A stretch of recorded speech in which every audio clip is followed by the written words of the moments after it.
Howdy, howdy. Welcome. Thanks for joining us here at the virtual Texas Hug. What we're trying to do these days now is we're trying to unify some of these virtual events for the HashiCorp user group. So I do the DFW Hugs, and our illustrious speaker here, he does the Hugs in Houston. So we're glad to have him, Mr. Eric Reeves. He'll be presenting here. And then we're trying to hook up with Austin as well, and maybe San Antonio. So, I'm trying to do these virtual events, once a month on the third Thursday of the month. This time was an exception. But yeah, so we're trying to do it on the third week of the month. And we're trying to do 4:30. And so, and then quarterly, we're trying to do in-person events. And so we'll be doing an in-person event quarterly as well. So I'll be traveling to our famous Texas cities here so that we can do stuff. And then another thing that I wanted to announce is we're working on a Christmas party. So I'm working on a Christmas party so that we can do something in the mid-cities here. And for the Dallas folks, Dallas-Fort Worth people, we're trying to set up a Christmas party. But of course, everyone across Texas is welcome to come up for that. We're looking at doing that maybe let me look at the calendar real quick. I think we're trying to make it happen like the second week or the second full week in December. And so, so it'll probably be on look at the calendar real quick here. So we're trying to make it on I believe the 14th. 14th of December is when we're trying to shoot to have that Christmas party. And I'll be sending out and posting the information on our website for all those that want to attend and RSVP. I think it's going to be some brewery in the Euless Bedford area around there. But yeah, we'd like to see you and welcome, and thanks for coming, and thanks for joining us today. And it's nice weather outside. So how's the weather out in Houston? Hot and humid or cool? No, it was actually nice today. I mean, we had a couple of real nice days last week, and then it got nasty again. But no, today's been just this morning is about to open up the windows weather, so it was nice. I almost didn't think I was in Houston. I think this is what other people call fall, but we're not sure what that is exactly. Oh, cool. With that, I'd like to introduce our speaker here and have him take over for now. And so welcome to Eric Reeves. He's a solutions engineer at HashiCorp, and he's working out of the Houston area. And go ahead and say a little bit about yourself and a little bit about the talk, and then go ahead and get started. Thanks, Eric. Awesome. Sounds good. Hey, thank you so much, Wayne. Just really appreciate you and everything you do for the community here in Texas. Hopefully we can get a little bit more steam going in Houston here and up to you guys in Dallas. But definitely appreciate the idea of kind of making this a Texas virtual hug, bring some more people together since when we're doing the streaming events.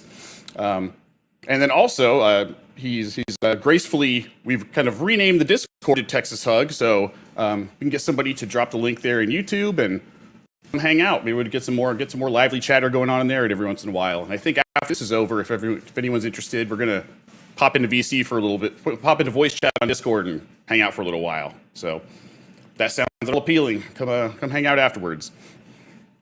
So yeah, thanks for the introduction. My name's Eric Reeves. I'm a solutions engineer with HashiCorp down in Houston.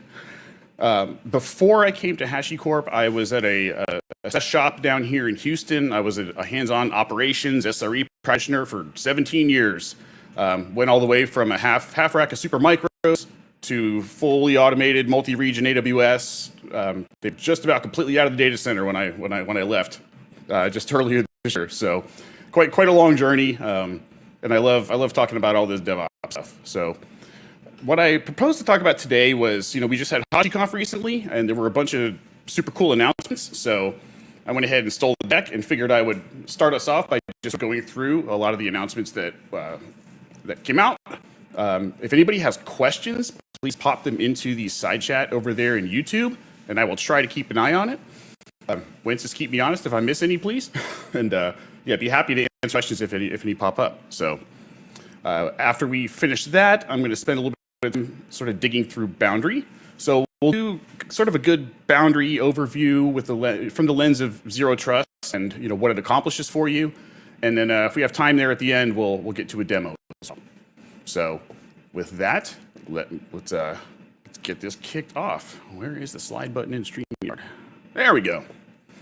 All right, so we're going to start down the stack with security and networking.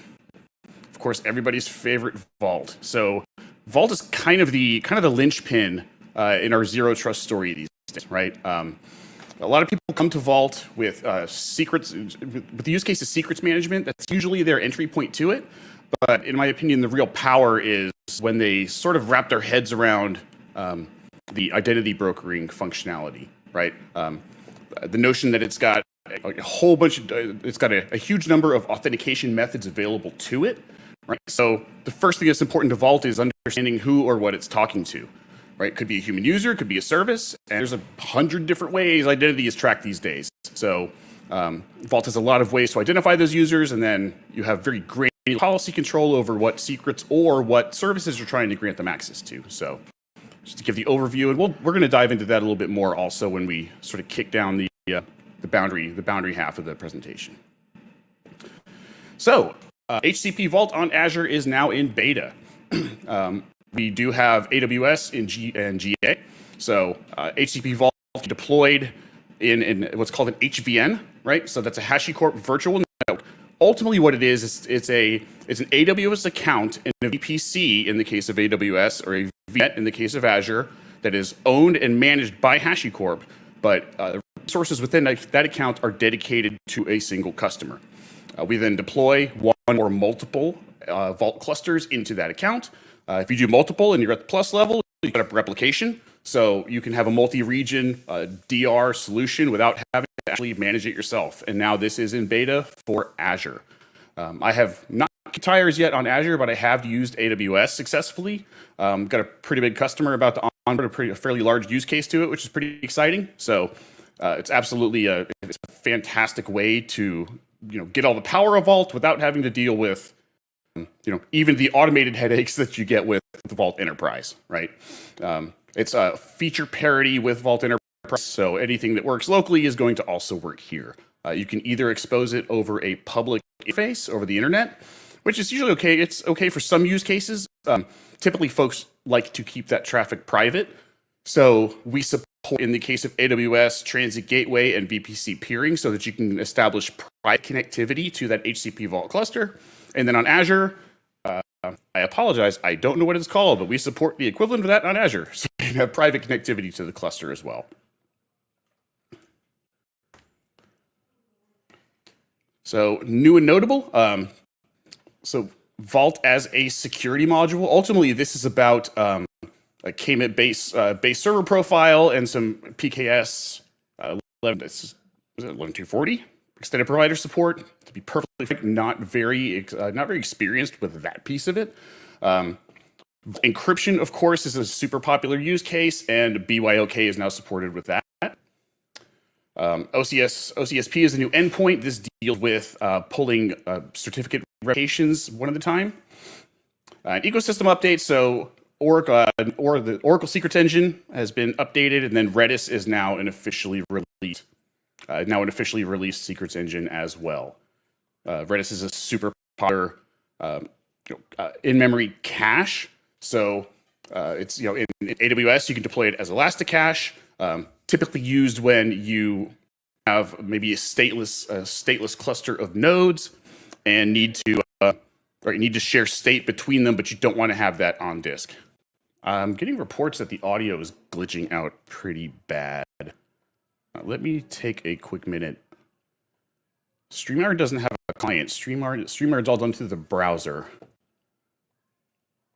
I am going to kill as much Chrome as I can and see if maybe that helps.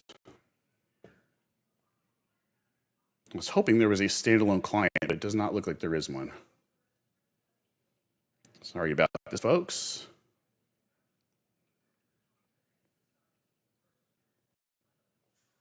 Let me see, and I think I can also drop, let me drop the camera resolution all the way down. That shouldn't affect the slides, and no one needs to see me anyway. So let's see if that helps.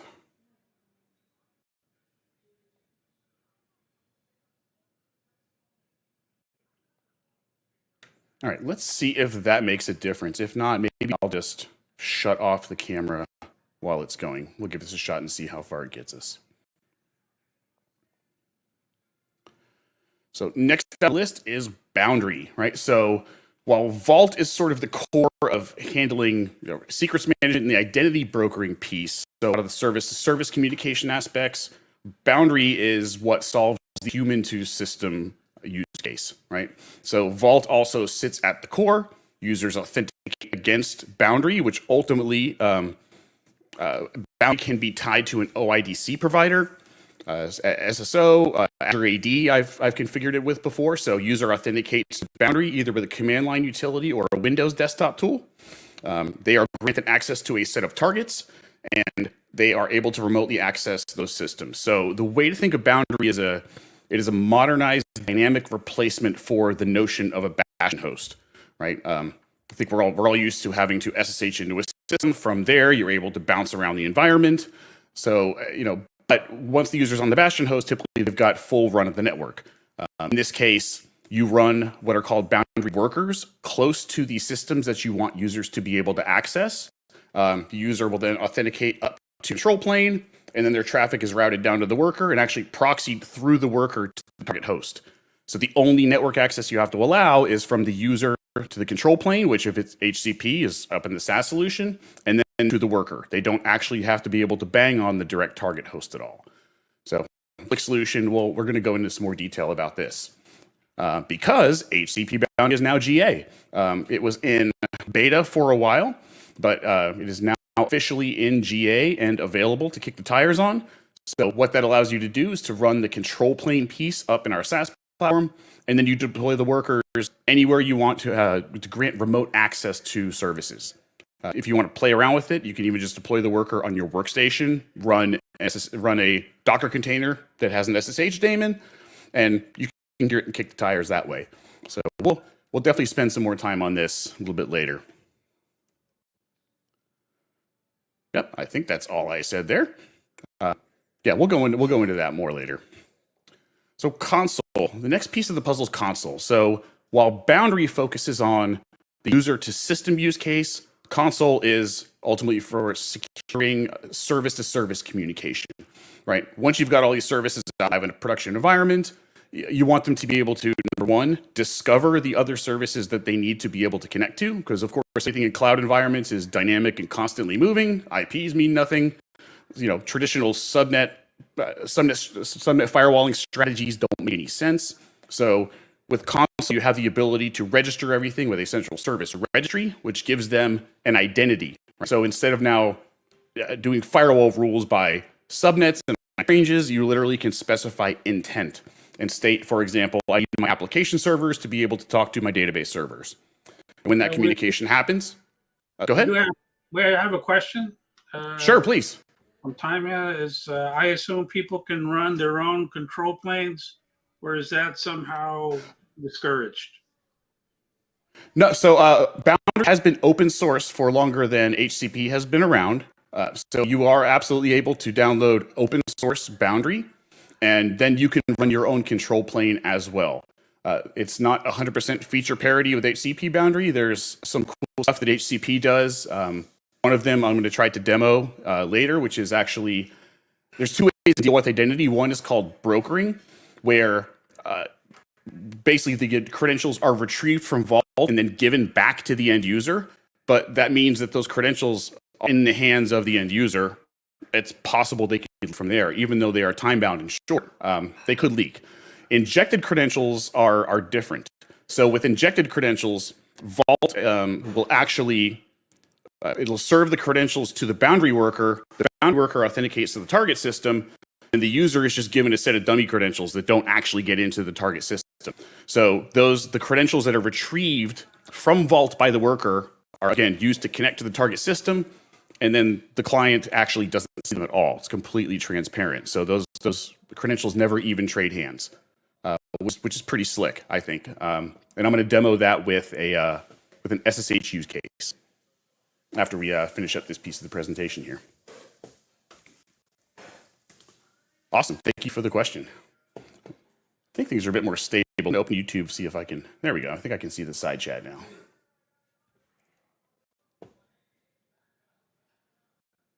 How is audio doing? It's still a little choppy, but I can hear you. I don't know, Toyam, are you able to hear him better now? Let me see. There is one thing I can try here real quick, because I'm hearing a little bit on my side as well.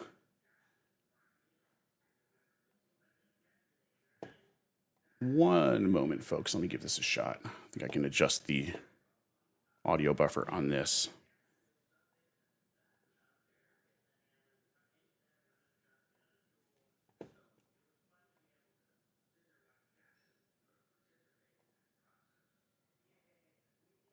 Okay, let's see if there's any better here. All right, so console. Improved service mesh support for AWS Lambda. So connecting from the service mesh out into Lambda functions is now in GA. And then having traffic flow the other direction from dynamic Lambdas back to the mesh is now in beta. Right? So this allows you to connect serverless functions into the mesh, access resources, and vice versa, which is pretty exciting and flexible, right? There's a tremendous number of benefits to starting to harness the power of serverless in a lot of places. In my last shop before I left, the last big project that we did was it was about 90% done in Lambdas and API gateway. There were a few systems that were run in EC2 for doing some heavy processing and some data storage, but all the rest of it was dynamic Lambdas and API gateway. So, absolutely super powerful, and being able to now connect Lambda functions to the service mesh gives you a tremendous amount of flexibility, right? You can now extend that mesh even further from on-prem into various cloud environments, and now serverless functions in AWS as well. So data planes in beta. What this really gets you is it's simplified deployment. So in the past, Kubernetes, if you were running Kubernetes cluster, you would have to run console agents as a daemon set, which means that you're going to have one console client on every one of the every one of the virtual machines participating in that Kubernetes cluster.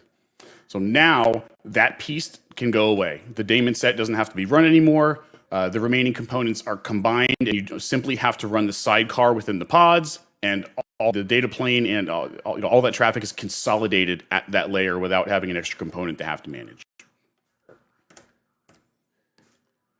So cluster peering. This one is pretty exciting. So in the past, WAN federation was the way that you were able to connect multiple console clusters and have traffic flow between them if they did not have physical connectivity on the LAN segment between them.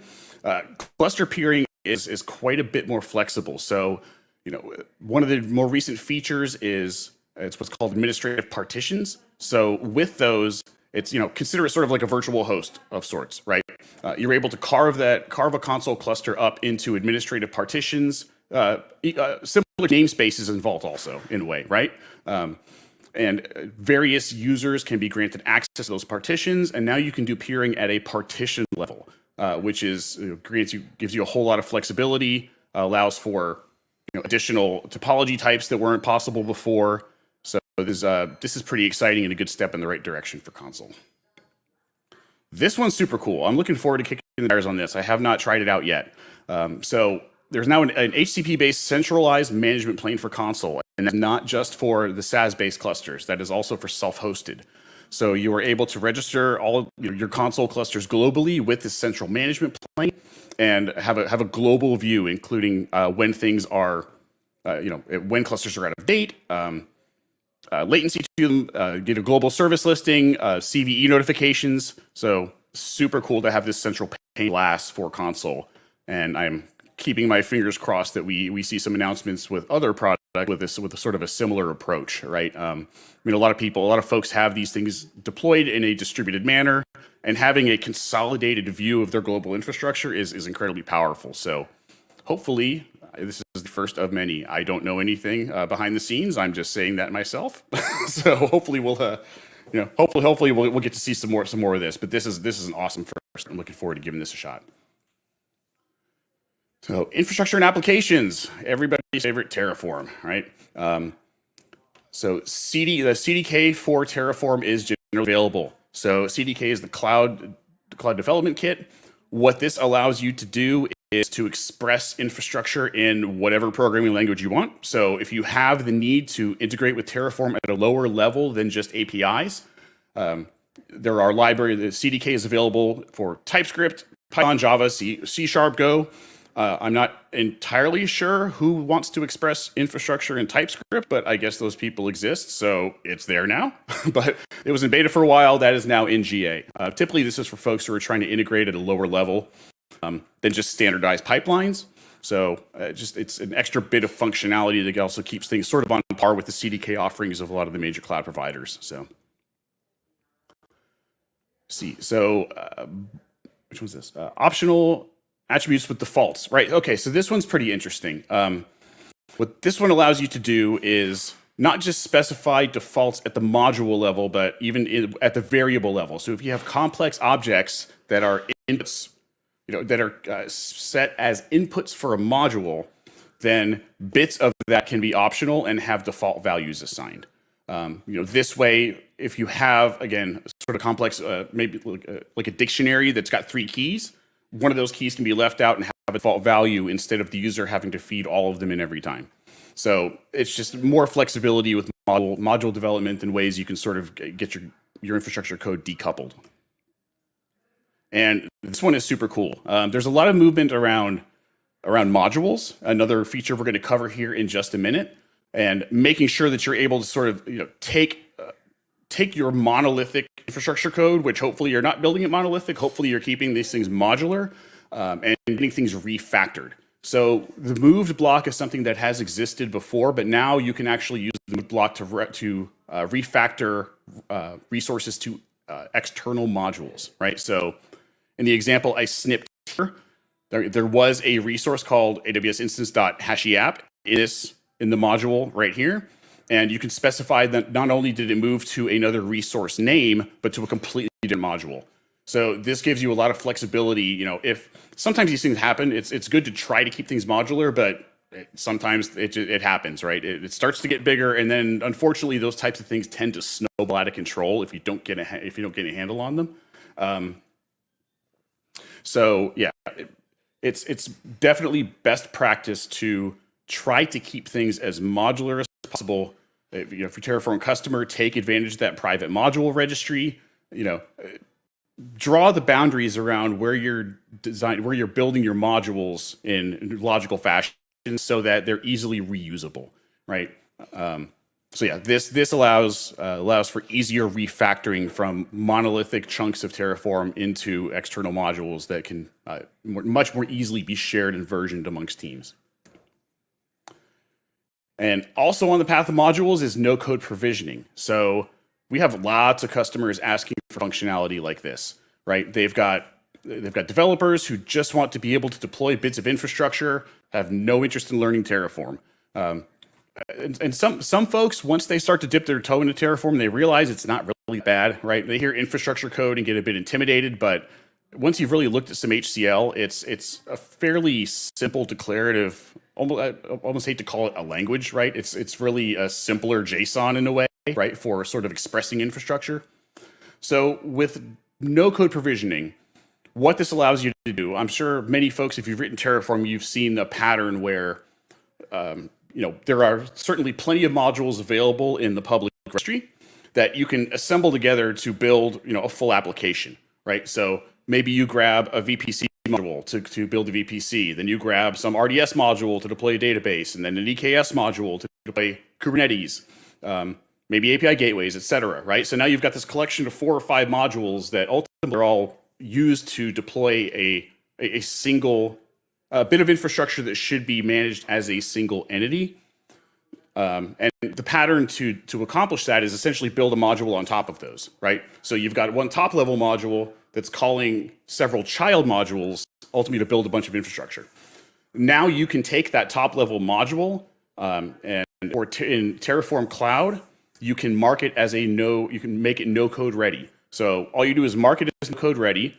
You clearly define what inputs are required at that top level. So maybe they have to define instance types or regions or whatever high level parameters you want that user to have to specify, and it'll grab all those modules, it'll create a workspace, deploy all the rest of the workspace, and then there are also ways to keep things updated on day 2. So we have a lot of customers that are asking for this sort of ease Terraform usage for folks who aren't quite ready to really dig in heel first to actual Terraform code.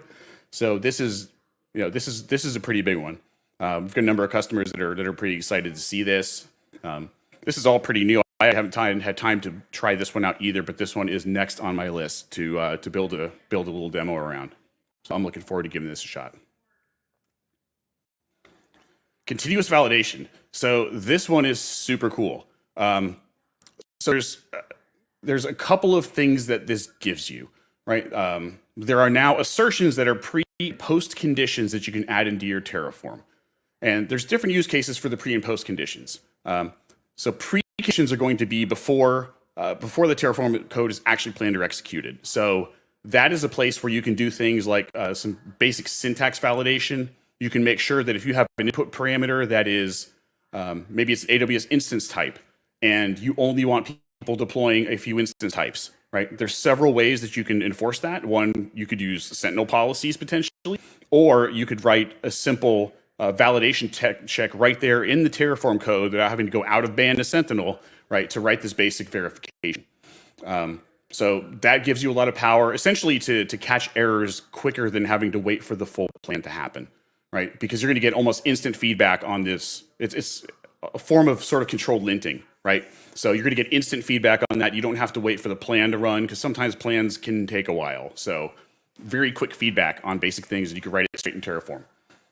Post conditions are even cooler. So post conditions, right? Your Terraform has applied, and post conditions can go and ensure that certain things are true. So you can do things like make sure that the SSL certificate that I use to connect to Vault is not close to expiring. You can actually go out and check bits of the infrastructure to ensure that various assertions are true. And again, this is not just about the Terraform code, but about the actual live environment. And then on top of that, you can schedule these things to run and be continuously checked on a regular basis in Terraform Cloud. So on a schedule, this will go and verify those things, just like drift detection does, right? Drift detection runs occasional plans to make sure that your infrastructure is still matching your intent from your Terraform code. If not, send a notification. This is kind of the same thing, but it is far more than just drift detection. You have full control over what this verification is going to check. And yeah, there's a tremendous amount of power in that. Question in the side chat. Yeah, I think making sure that you don't delete everything is probably something you could accomplish with that. So there might be other places to put that safeguard in, but that would definitely work. Make sure I still have a VPC when the run is done might be a decent one. So this is another one that a lot of folks have been asking for. There have been a number of third-party integrations through run tasks that have started to implement OPA. So as most folks know, right, HashiCorp has a proprietary engine, Sentinel, which is incredibly powerful and does ride on top of most of the HashiCorp suite. It is not just for Terraform, it is also for Vault. So you can, there's a lot of policy that you can implement as code and version right alongside your infrastructure code. So you can do things like make sure people don't have wide open S3 buckets. You can, on the Vault side, you can make sure people don't do, if you want to lock things down and say, I only want maybe these 5 secrets are incredibly crucial to my organization, virtualization. I don't want them touched outside of business hours, or I only want them touched even from certain hosts. It's a tremendous amount of power in Sentinel.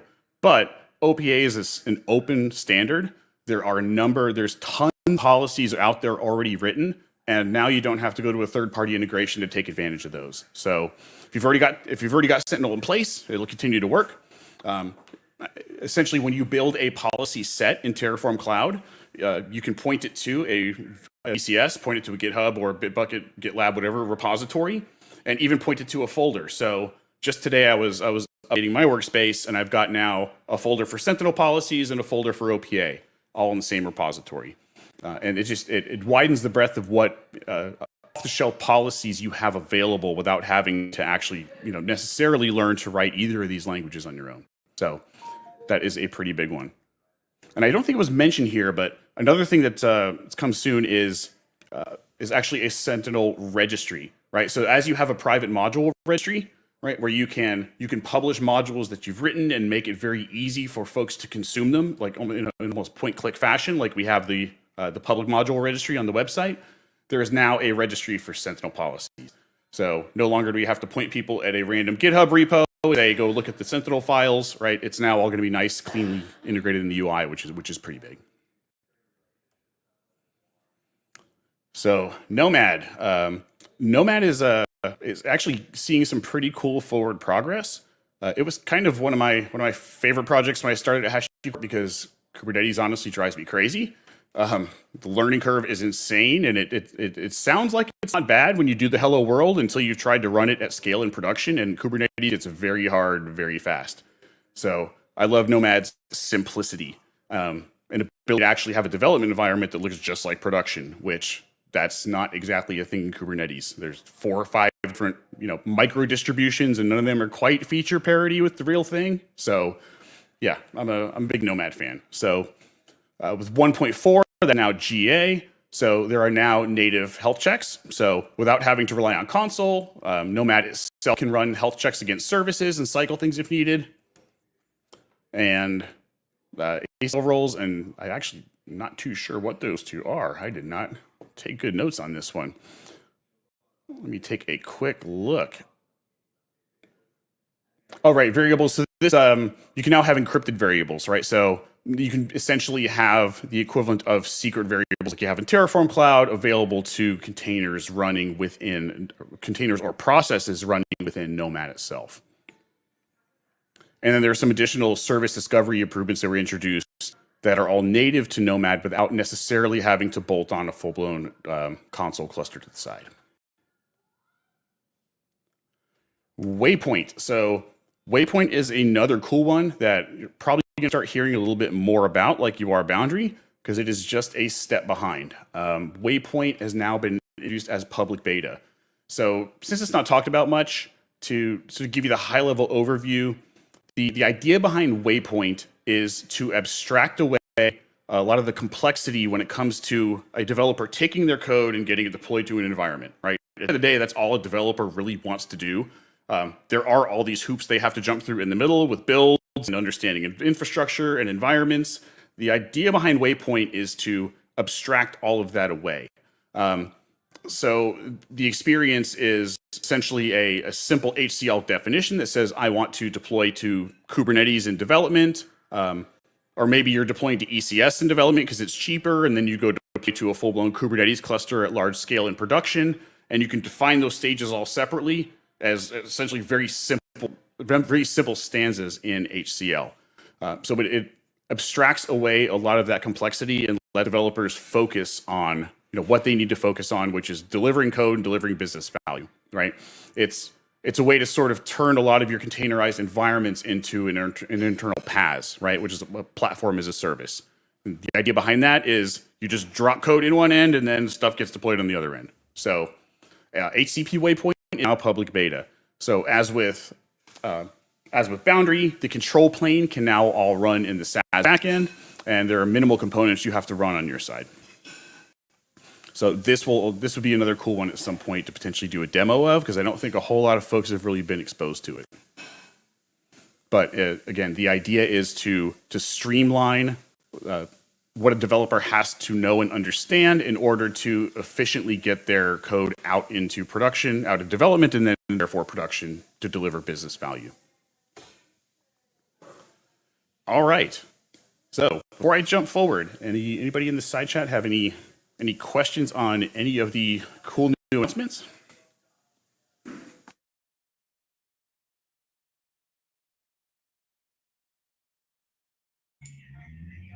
No questions. All right. Well, then we will dive into the fun part. Let me see, time check. All right, still should have plenty of time for this. So, if you've seen, yes, they are. Unfortunately, I don't have a lot of detail in that one. Yeah, I did kind of skim that one. I can get some more detail and get that. I'll get it posted in the Discord there. Yeah, Boundary is more fun, that's for sure. So, if you've seen any of HashiCorp's messaging recently, there's a big drive around the notion of zero trust security, right? HashiCorp is very well poised to really strike at folks who need a solution to solve this problem. Ultimately, I think they've not done the greatest job at telling a cohesive story about how to sort of use user tools as a full suite, but the messaging is coming out hard and fast. So, and I had the tinfoil hat on because nothing says zero trust like a conspiracy theorist. So we are going to focus on Boundary today, right? So as we know, right, as we're getting into more multi-cloud environments, and multi-cloud could mean multi-public cloud, it could mean straddling on-prem and cloud environments. Securing these things gets harder and harder, especially when it comes to the notion of identity, right? With identity, it used to be simple, right? We had a trusted perimeter. We presumed that if we built a strong enough firewall on the outside, that nobody was going to get in, and we'd be safe. Identity was largely IP based because we're talking about physical systems that capex was spent on. Somebody wrote a check, bought servers, they got installed in a data center, Ethernet wired to them, and they sat there for years until essentially there was newer, faster stuff that came out. They would, that stuff gets de-racked and thrown in the basement until it's depreciated off the financial books and then thrown in the garbage and something else comes in, right? But these things, talking long life cycles on these things. Servers that live probably with the same operating system for ages. So, we had this assumption again that the perimeter was closed, right? Have a strong enough firewall, no one's going to get to the inside, it's fine. But that's not really the truth, right? I think we were lying to ourselves back then, right? And especially these days, like in this post-COVID world, now we've got people coming in VPNs from all angles into your infrastructure. No longer are people, going in and connecting to corporate networks to get on things. You've got connectivity all over the place, right? And the real danger is that, if we go with this castle and moat approach and assume that we're safe, problems are being a little lackadaisical about the security standards on the inside of the firewall. Well, the problem with that is that you're merely one VPN compromise away from potentially total ownership, right? A recent company that has cars driving people around had a kind of nasty one, right? It was an employee that had their VPN password stolen somehow. I don't know how that first piece happened, but then the attacker basically banged on the MFA request button over and over and over again, spamming the owner of it, somehow got a hold of the person who had the phone and pretended to be IT, got their MFA code handed over, and then got into the VPN. Once they were in the VPN, they found an open file share that had some scripts on it. One of those scripts had the password to get into Thycotic, which was their secret manager. And once they were in, that it was game over. They had screenshots of all their cloud consoles. They had everything. So, this presumption that, we can keep folks out with the firewall is absolutely not true, right? The only healthy stance to take in this modern age is that the attacker is already inside and already on the network, right? You cannot trust things even inside, and you want to make it as difficult as possible for an attacker to move around even laterally inside the environment as it was to get in. And honestly, it might be easier to get in because people are often the problem with these security vulnerabilities, right? It's not often that it's a service that gets penetrated, and even if so, they're on one box. They still have to move laterally to really do damage. So a lot of the notion of zero trust is about, not just presuming that anything is really safe traffic and always verifying who you are talking to. And of course, if we get to modern infrastructure, it's even harder, right? There's almost no trusted perimeter. It's the Wild West. IPs mean nothing, especially if you could be straddling clouds. Suddenly IP space, means less than nothing. So anytime you've got service communication, you've got user to service communication, it's crucially important to, number one, establish reliable identity for the caller. And then also for both sides of a conversation, whether they be, a human and a service or service to know that they're talking to the right person on the other side, right? There should be mutual verification amongst this chain, right? Because there's really not, if there was zero trust, if there was truly zero trust, nothing would talk to anything. Like, that's the only way to have no trust. There's got to be some trust, but it's got to be done properly and carefully. So as mentioned, that this kind of just said, right? It all starts with the notion of identity. It's crucially important to understand what it is you're talking to, whether that be from the perspective of a human logging into a system or services talking to each other. Man-in-the-middle attacks are just as dangerous as direct attacks on a service.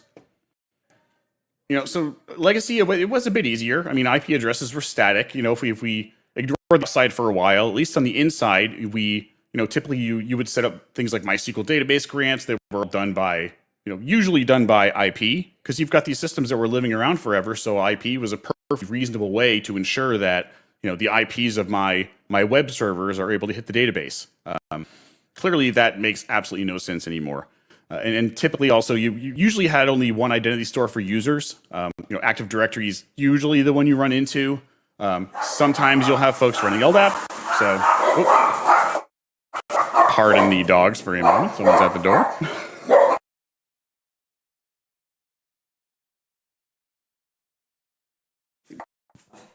Okay, I think we're good.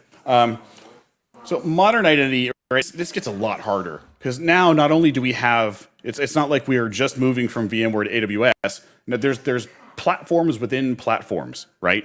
Kubernetes, OpenShift, Cloud Foundry, there's JOT tokens, usernames and passwords. SSH keys are a nightmare if you're not dealing with them right. Like you decommissioned an employee out of Active Directory and you think he's gone. Well, he still had personal SSH keys all over the place, right? Unless you're keeping a really tight control on that stuff, especially if you've got boxes that are living for a long time, there's identity all over the place. And it's super easy for folks to leave, back doors potentially either intentionally or on accident upon departure, because there is no real core central identity for all of this stuff, right? It's all scattered.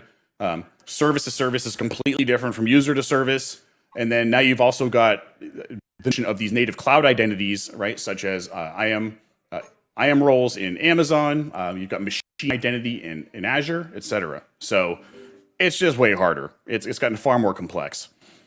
So without being able to consolidate this stuff somehow, it's almost impossible to get a hold on. This, I think, not just secret management, but this is really, I think, the real power of Vault in this modern dynamic age, right?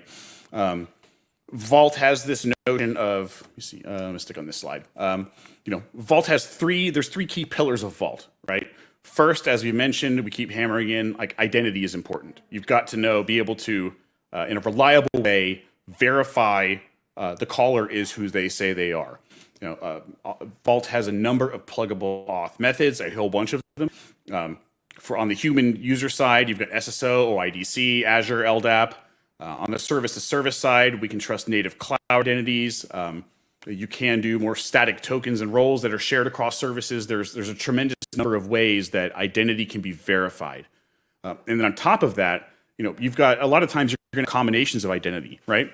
You may have a human user logging in with IAM. They may also have an account in Azure AD. Maybe they also have one in Okta. You don't want to have to set up 3 different access policies for those, right? So Vault gives you the ability to build what are called aliases between these identities and combine them. So it knows that no matter which door it came in, that's Bob. He's allowed to access these 7 things, right? And there's a tremendous amount of power in that with the ability to sort of consolidate your security policy in one place consolidate your audit trail in one place.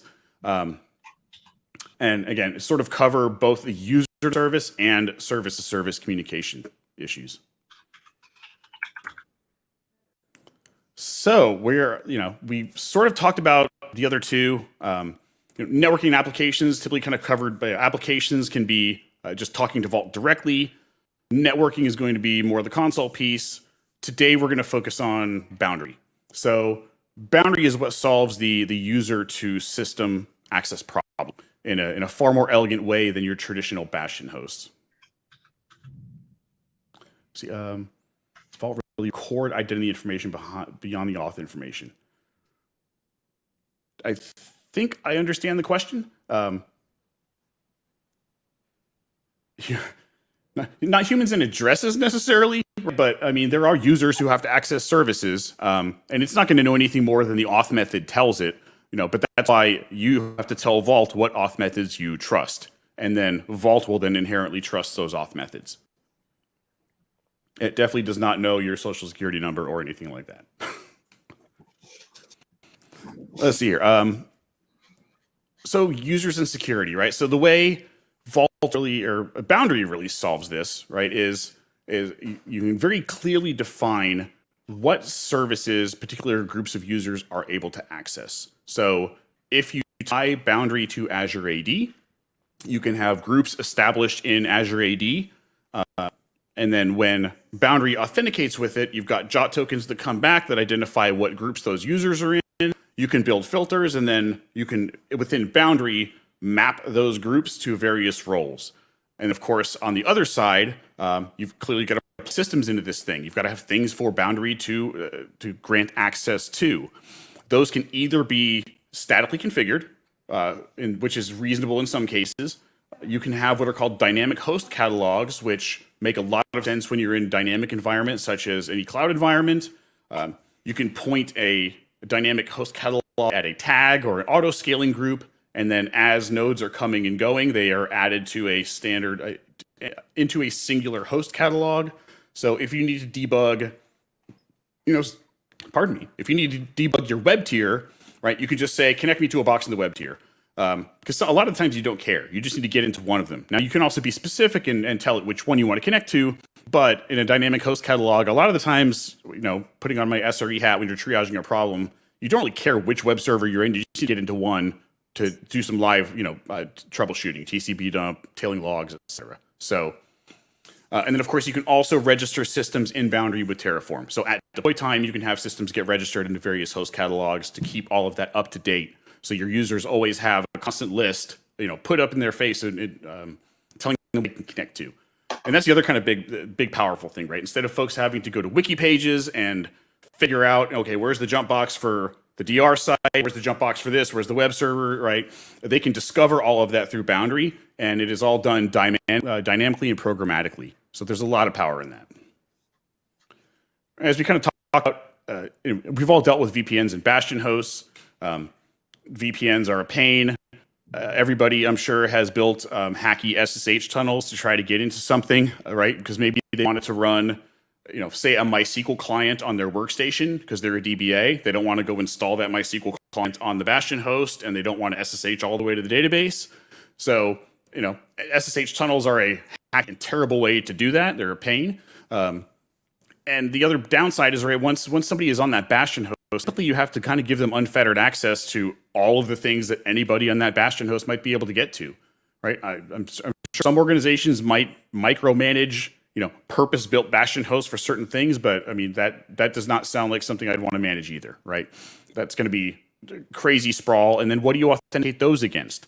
And on top of that, now you still have potentially multiple sources of identity and auth-C, right? They've got to get into the VPN. Well, is the VPN using the same creds as the SSH Bastion hosts? Might or might not. And even once they're in the Bastion, then how do they get into maybe the database host and then maybe the database itself, right? There's still multiple layers to this that have to be tracked and have to be consolidated and managed, and all of that is a pain. Like trying to connect all of those things to a common LDAP source is kind of a nightmare. Because everything implements LDAP slightly differently, and there's always hiccups, and you're also you've also got kind of a big central point of failure, right? And if you're having to maintain your own LDAP infrastructure for all of this stuff. It's a big headache.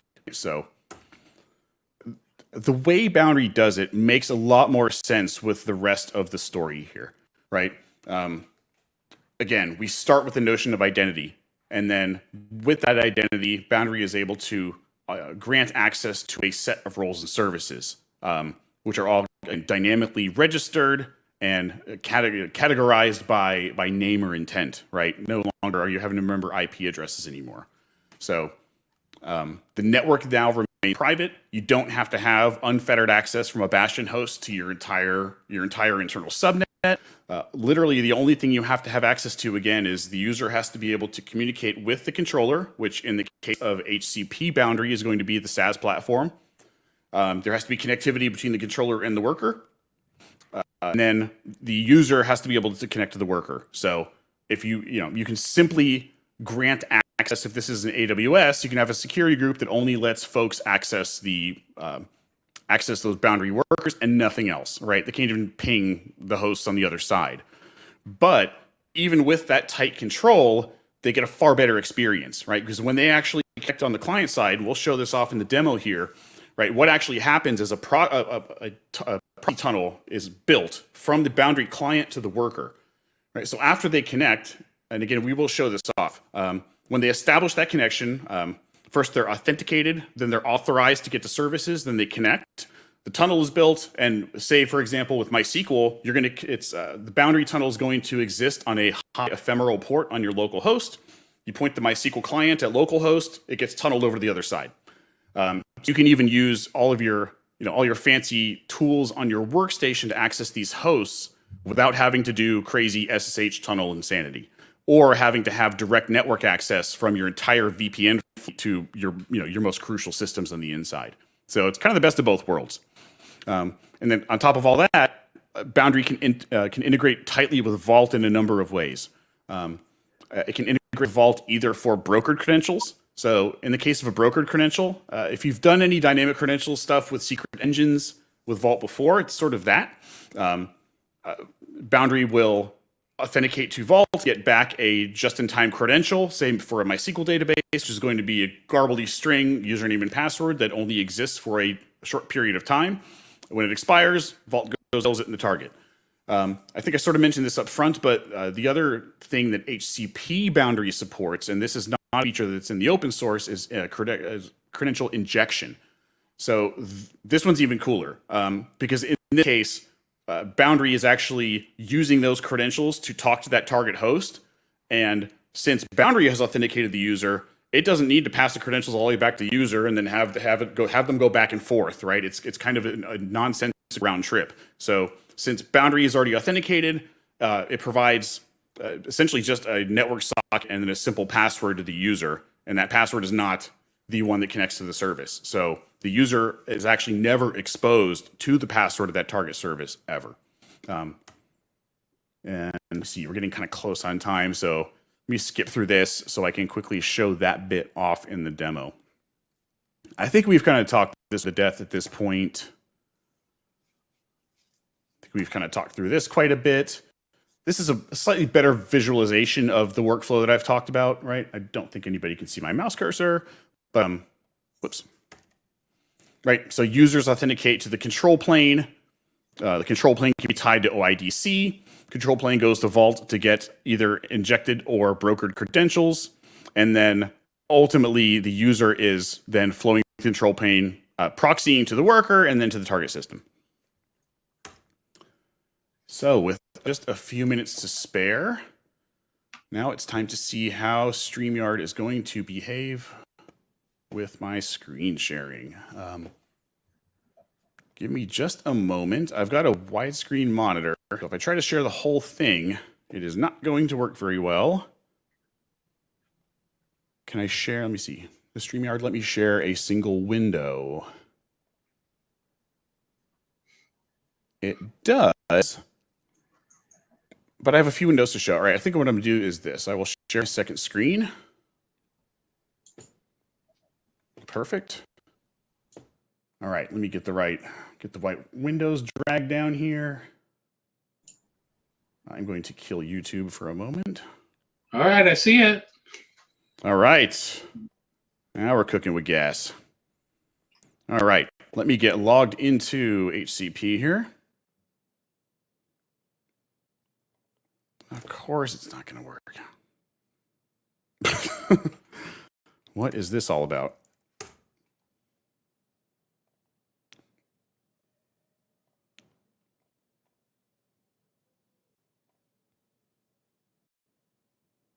There we go. That's looking better. All right. So if you have not seen it, this is the general HCP portal. So these are the products that we have available in HCP today. HCV Vault we've talked about quite a bit. HCP Console. So Console is another tool in which you can actually deploy the control plane all in Hashi managed SaaS. So you don't have to deal with that. You just have to deploy the agents on your side, make sure there's network connectivity, and you're good to go. Boundary we're going to get into. Waypoint you talked about. Packer's another super cool one. Just this afternoon, I did a lunch and learn session that sort of covered Packer through the lens of ZTS. Like people, Packer is ultimately it's machine images code, right? So Packer is the way that you programmatically, using HCL, can express what you want a virtual machine image to look like. And using a single definition, you can build images for all three major cloud providers, for VMware, even for Docker, all with the same HCL file and all at the same time through the same build pipeline. So super, super cool. And yes, that's kind of expensive. Yeah, HashiCorp employees have a magic credit card that ends in zero, some demo stuff, and that money just goes away at the end of the month. So let's see here. All right, so let's jump into Boundary. All right, I've got a Boundary cluster running, latest GA release. And actually, I think I'm already logged in here. Maybe our credentials will time out. Oh, they won't. Stay logged in. Cool. All right, so this is the HCP Boundary UI. There are a number of levels of what we call scope here, right? You can get very granular with sort of how you break down this organization so that you're only giving people access to the things that they need access to, right? At the very top, you've got global. You're not going to deploy any actual resources or anything into global. This is really for your administrative functions. Below that, you can build as many organizations as you need, right? So that's sort of the first layer of hierarchy in terms of being able to split up resources. Can you make the font a little bit bigger? I sure can. How is that? One step bigger or how's? No, that's good.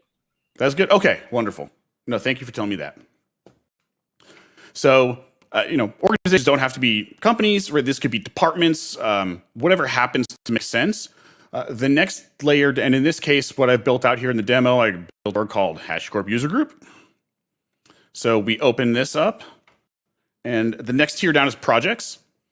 So, and also down here at the organization level, kind of like in Vault, how you can enable secrets engines in various namespaces. You can have a different auth method for each of the projects, right? And the authentication method is how Boundary is going to allow users to authenticate to it. In this case, for the demo, I kept it simple. I just got a single username and password, but anything that supports YDC, you can tie Boundary to. So in a previous demo, I actually I tied it to a full-blown Azure AD directory, and it's not difficult to set up and works like a champ, right? And then you're actually, if you configure Azure AD, I think I mentioned this before, you can define filters on the various JOT token fields that come back, and those dynamic filters that you can configure in Boundary can basically drop people into various groups on this side in Boundary. And groups are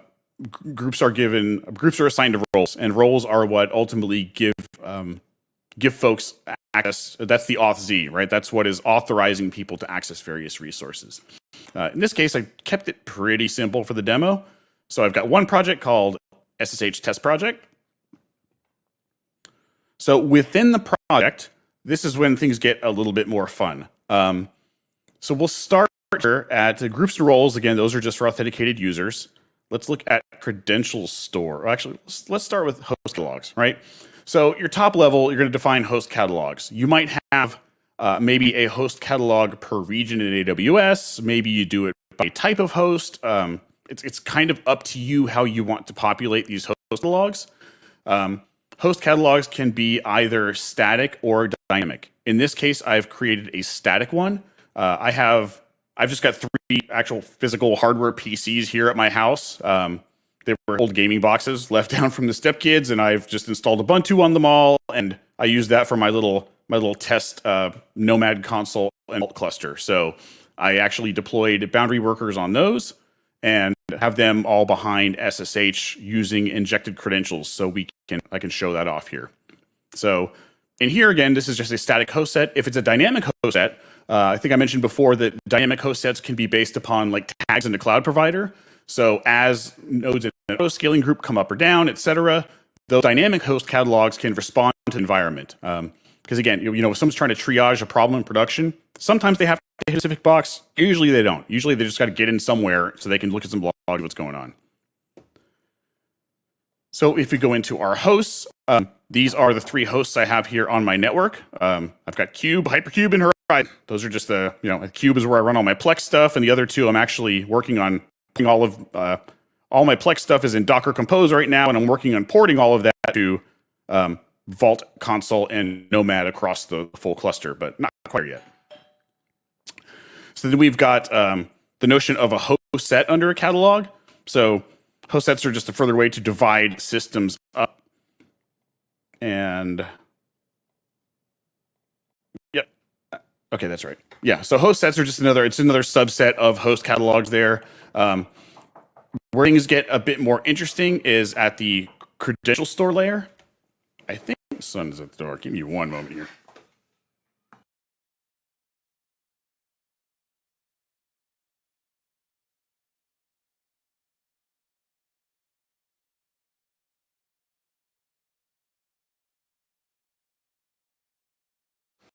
Sorry about that. Elementary school kid at home, the joys of working from home here. So credential stores are now where you are able to introduce that notion of brokered and injected credentials. So when you create credential stores, there are several types. In this case, I have just configured Vault. Question. Yes, 100%. Yeah, there is a CLI, there are APIs, and there's Terraform for everything. In this case, I was kind of hacking through it and still learning it a bit, honestly, so I did not Terraform it. I think I mentioned I was going to give out a demo repo. I'm sorry, I lied. I do not have a demo repo because I'm still kind of getting my head wrapped around Boundary. But yes, 100% of this, including the HCP Boundary cluster itself, can all be configured with Terraform. And all of the Vault policies, which obviously that is the way that, now that I've got my head wrapped around it a bit, I will definitely do it next time for sure. Let me see. So yes, I did not mention before, but I do have an HCP Vault cluster here. And this HCP Boundary cluster is actually using the HCP Vault cluster for retrieving the SSH keys that are going to be used to log into these target hosts. So surprise, it's actually a 2-product demo. All right, so you can see the Vault configuration here, right? This is just a demo. I just left this exposed over public internet. So this is the public IP and port of the HCP Vault cluster I've got. Oh, there's a token. I should probably now go ahead and change that. And I think that's all I configured. I didn't configure SSL, strict SSL on this either, right? Just to keep the demo simple. So with all that being said, let's connect to something. There are several ways for an actual end user to engage with the system.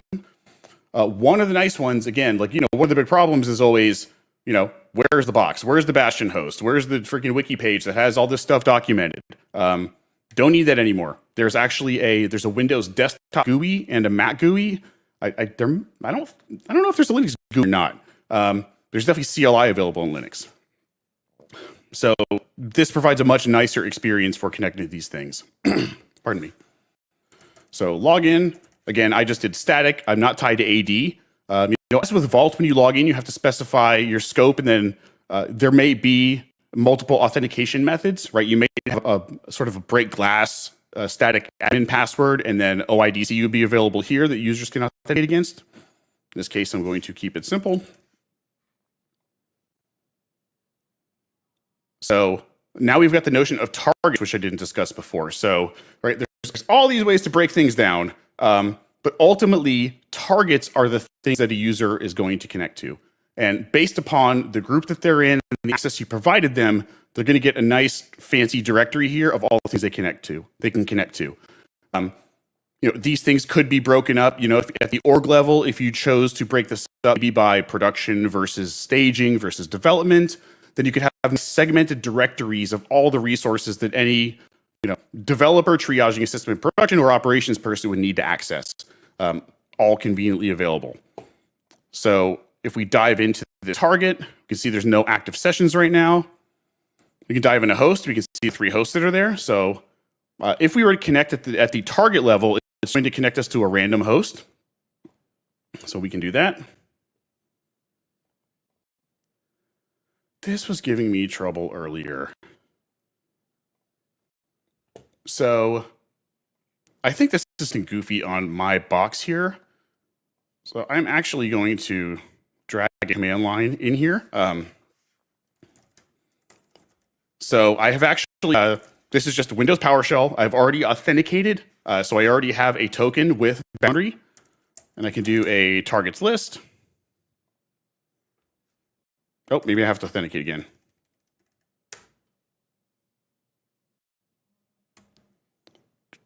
What am I missing here? Authenticate password.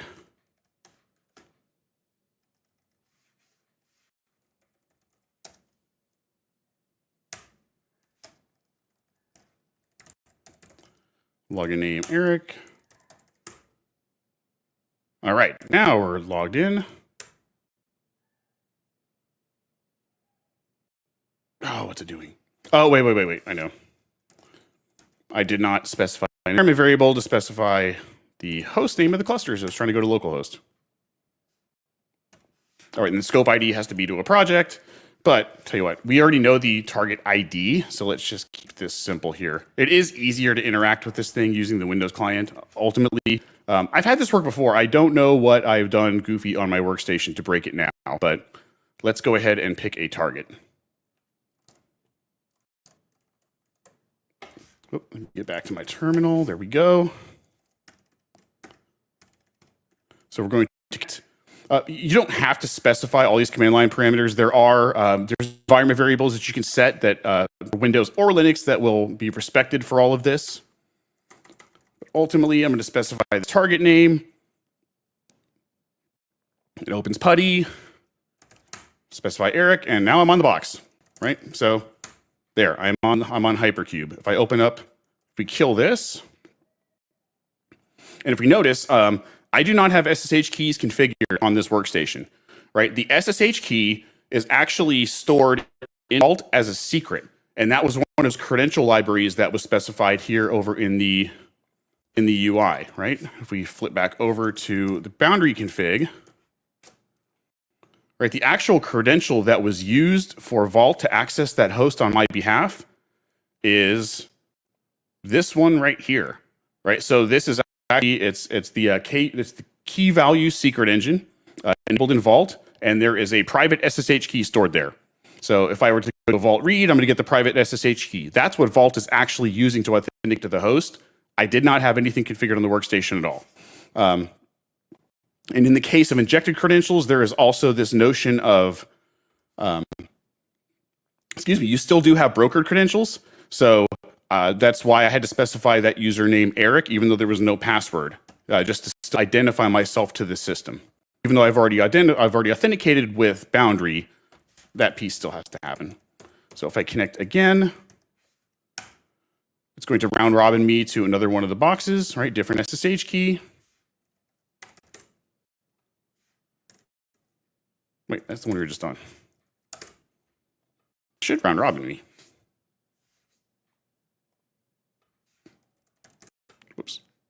There we go. Now we're on a different box. All right, so that is about all I had to demo with Boundary was the SSH use case. There is a lot more that it can do. So there are also, like this just using the, if you noticed, I did style PuTTY, exec putty.exe.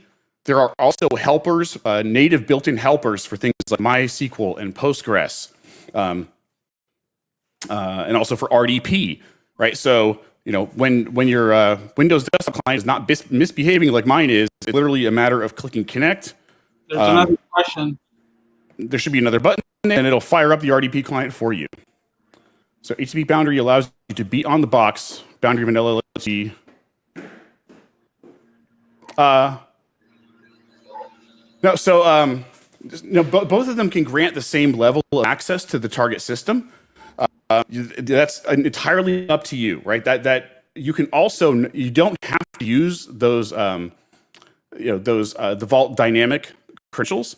You can also just connect directly to the host and just have it act as the network proxy if you wish to only use that functionality, right? That there may be use cases where that makes sense, right? Where you authenticate to Boundary and you want it to handle the network transport, but you don't necessarily want it to do the dynamic credentials. That's fine too, right? You could have the SSH key on your workstation, proxy the network traffic through Boundary, and Boundary is just a TCP proxy, which actually, that's the other cool thing I wanted to show off real quick. Since it is just a proxy, right, there are helpers for some protocols, but not all. And in the case that there isn't, it's just proxying traffic. So let's do, see, it's going to make me authenticate again. Nope, still good. So let's accept it. Just run top. So let me make this window smaller here. We can see them both. All right, we got top running over here. Shrink that down a little bit so we can see them both. So we can go here to sessions. And look, we have an active session. Well, say you have terminated a user, right? Typically when you terminate a user, when you terminate a user from LDAP, it's not going to go out and kill their actual sessions. With this, you could actually write a script to talk to the Boundary Central Controller, find all sessions for an active user, and kill them, right? And that actually terminates the TCP socket right there, dead in the water. So that I think is pretty cool. Right. So even if you're not using the dynamic credential functionality, you still get the ability to have not have to go through SH Bastion hosts and just sort of a generic TCP proxy, a generic authenticated and authorized TCP proxy for remotely accessing hosts and services, which I think is pretty slick. Let me see. Did I get all the questions? Can help? Yeah, helper doesn't exist. HCP Boundary allows you to be on the box. Boundary vanilla lets you be user on the box, and yeah, so that I think I mentioned that one as well. You don't have to use the identity piece to connect to the target system if you don't want to. You can also set up multiple roles, right? So in the case of a say a Postgres database, you could have one user that's maybe just an analyst that has read-only access to run select queries. Then you could have another user that is an administrator. You set up all those policies in Boundary, and then depending upon which role they pick, they're going to get that appropriate level of access to that target system, which is similar to the Vault secret engine, right? It behaves in the same way because ultimately that's what it's using under the hood, but it has the functionality of, the nice GUI, the command line interface, and all of the network traffic proxying, all bolted together. So it tells a nice cohesive story about, healthy remote access in a dynamic environment, I think. All right. I think that might be it. And I have been talking a lot. So. Well, thank you. It's been a good talk. I'm glad that people stayed over to listen to what we were trying to do here. And if you want to join us for this after party, please join the Discord. I will be over there in a bit, and I'll share the link here at the bottom if you have any commentary, any feedback, or you just want to chat with Eric. We'll be over there for a few minutes waiting for you guys if you want to come. And like I said, thanks for joining. It's great talk, Eric. Thank you so much. I think it was very interactive and everything went very well. And yeah, I'm sorry, Tavia, I guess we'll have to meet you another time. But everyone else, thank you. Thank you for joining. Thank you, Eric. Hey, thank you so much. Appreciate you. Take care. Thanks, sir. Bye.